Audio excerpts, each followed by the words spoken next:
The member for Macarthur. Thank you, Madam Deputy Speaker.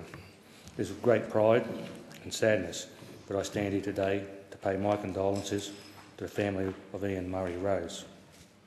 The champion swimmer died on April 15 after a battle with leukaemia, leaving behind his wife Jodie, son Trevor and daughter Somerset. Since his death last month, Rose has been hailed as one of the greatest Olympic swimmers of all time, a pioneer for distance swimming, Australia's golden boy, a great mate, a bloody nice guy and an Olympic legend. When I think of Murray Rose, the word champion comes to mind. He set 15 world records and won 4 Olympic gold medals for Australia in 1956 and 1960. He was just 17 years old at the 1956 Melbourne Olympic Games, where he won 3 gold medals in the 4x200 metre freestyle relay, the 400 metre freestyle and the 1500 metre freestyle. Then in 1960 in Rome, he held on to his 400 metre freestyle title and won silver medal in the 1500 metre event behind fellow Australian John Conrads. Rose missed out on the 1964 Tokyo Games because he was studying in the United States and had to sit exams at university. He described this as his biggest sporting regret.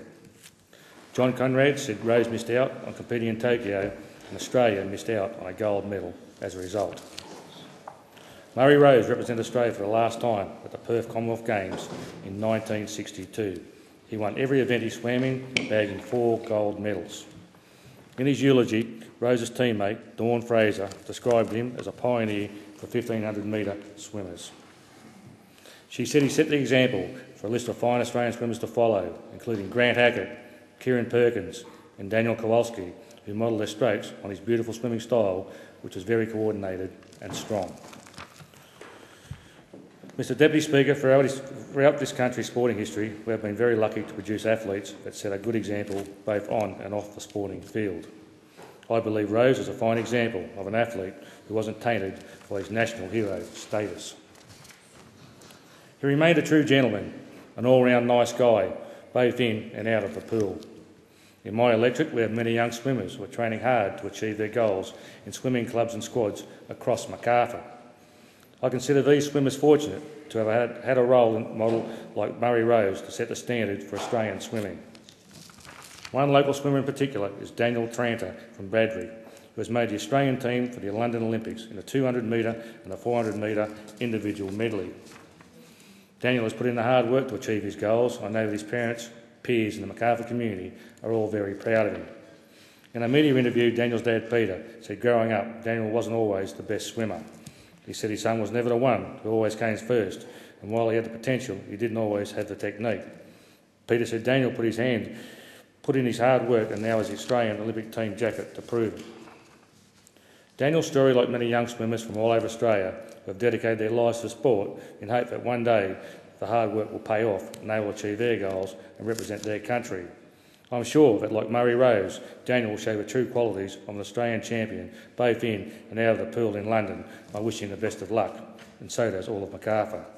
Mr Deputy Speaker, Dawn Fraser has described the grief of Murray Rose as a great loss to the Olympic family, a great loss to the swimming community, and a great loss to the wider community, and I wholeheartedly agree.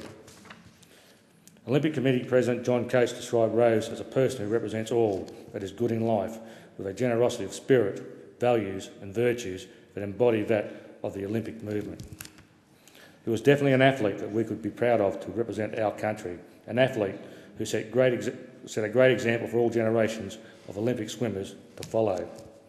Mr Deputy Speaker, we all know that swimming is a sport that requires unbelievable amounts of commitment and determination. Our Olympic swimmers spend hours and hours in training, morning and night, doing what most will agree is a very challenging and isolating sport. They do this so that they can wear the green and gold and represent this country on the world stage. In doing so, they give younger generations hope and encouragement to work hard and become the best they can be. Today I would like to publicly thank Murray Rose for the fine example he set for future generations of Australian athletes and the impressive qualities he possessed that made him a legendary swimmer and a great human being. He was described as part of the swimming DNA of Australia, whose success inspired a generation. I believe he has left behind a wonderful legacy for Australia, not only in the record books, but in the example he set for the future athletes of this country.